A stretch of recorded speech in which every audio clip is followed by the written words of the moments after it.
अस्सलाम वालेकुम नाजरीन, आप देख रहे हैं आज न्यूज़ और मैं हूं आपका मेज़बान राजा रज़ा। नाजरीन, देखते ही देखते शहर कराची में चोरी और छीनम छानी की वारदातों में इजाफा होता जा रहा है। इसी हवाले से नाजरीन मैं आपको बताता चलूं कि शहर कराची में लांडी में हमारे रिहायशी सीनियर रिपोर्टर सैयद अब्दुल इस्माइल गुज़श्ता चंद दिनों पहले असाइनमेंट कवर कर कर अपने घर गए और घर से रात में 12:30 बजे वो बाहर निकले अपने दोस्त का इंतजार करते हुए। नाज़रीन मैं आपको बताते चलूं कि दो डकैत उनके पास आए बाइक पर और उन्हें पहले तो चाकू दिखाया गया और उसके बाद उन्हें वेपन शो करवाई गई और वेपन दिखाने के बाद जो है नाज़रीन उनसे दो मोबाइल फोन्स, उनका आइडेंटिटी कार्ड, चैनल का कार्ड और कुछ रकम जो है उनसे जब्त करके जा चुके। नाज़रीन उसके बाद हमारे सीनियर रिपोर्टर सैयद अब्दुल इस्माइल ने लांडी थाने जाके, क्योंकि वो लांडी की हदूद है और लांडी थाना लगता है, तो लांडी थाने जाकर उन्होंने जो है एप्लीकेशन, आप देख सकते हैं ये एप्लीकेशन जो है उन्होंने वहाँ सबमिट करवाई और इस एप्लीकेशन पे सब कुछ लिखा है कि कितने बजे वारदात हुई और किस तरीके से जो है उनका मोबाइल फ़ोन और रकम उनसे छीन के लेके गए। बट नाज़रीन मैं आपको बताते चलूँ, बड़े ही अफ़सोस के साथ ही मैं आपसे बात करने जा रहा हूँ कि लांडी थाने की जानिब से और एसएचओ लांडी की जानिब से अभी तक के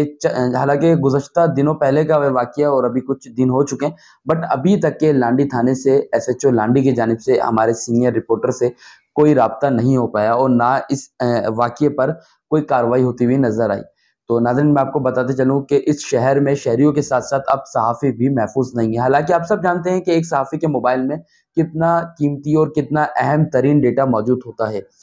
आजकल नाज़रीन मैं आपको बताता चलूँ कि स्नैचर्स जो हैं, उनका तो माइंड जो है इस तरीके का बन गया है कि अगर शहरी के पास से कोई चीज़ नहीं मिलती उन्हें, तो उसी वक़्त जो है वो उसे फायर मार के चले जाते हैं, क्योंकि उनका तो कुछ नहीं जाता, लेकिन बेचारा जो सामने होता है जिसके पास कोई चीज़ नहीं होती, उसे गोली मार दी जाती है। तो मैं स्पेशली रिक्वेस्ट करना चाहूँगा गवर्नर सिंध से, आईजी सिंध से, एआईजी कराची से, डीआईजी कराची से और एसएसपी कोरेंगी से कि खुदारा ऐसे नाखुशगवार वाक़यों पर तवज्जो डालें, नज़र-ए-षानी करें और अपने डिपार्टमेंट को आगाह करें कि ऐसे नाखुशगवार वाक़यों को रोक सकें, क्योंकि नाज़रीन रात के 12:30 बजे का कोई इतना ज़्यादा टाइम नहीं होता, लेकिन रात में 12:30 बजे जो है ये वाक़या पेश आया और हमने और हमारी टीम ने इसकी सीसीटीवी फुटेज जो है वो निकलवा ली है। तो आप देखिएगा सीसीटीवी फुटेज में कि किस तरीके से वो डकैत आए और उन्होंने जो है ये वारदात की। जी।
नाज़रीन जैसा कि आपने अभी सीसीटीवी फुटेज देखी कि इस्माइल के साथ स्नैचिंग हुई, उसके बाद डकैतों का इस्माइल को ये कहना था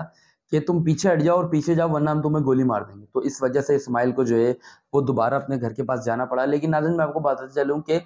मुल्क के पाकिस्तान में और सब जगह सहाफ़ी जो है वो बड़ा मेन किरदार अदा करते हैं और ख़ास तौर पे जो रिपोर्टर्स होते हैं, वो लोगों के मसाइल को जो है वो आगाह करते हैं, लोगों के मसाइल को जो है आगे तक के पहुँचाते हैं। बट जब एक सहाफ़ी के साथ ही कोई ऐसा वाक़या पेश आता है, तो उस पे पुलिस डिपार्टमेंट की जानिब से आप देख सकते हैं कोई जो है राब्ता नहीं किया गया।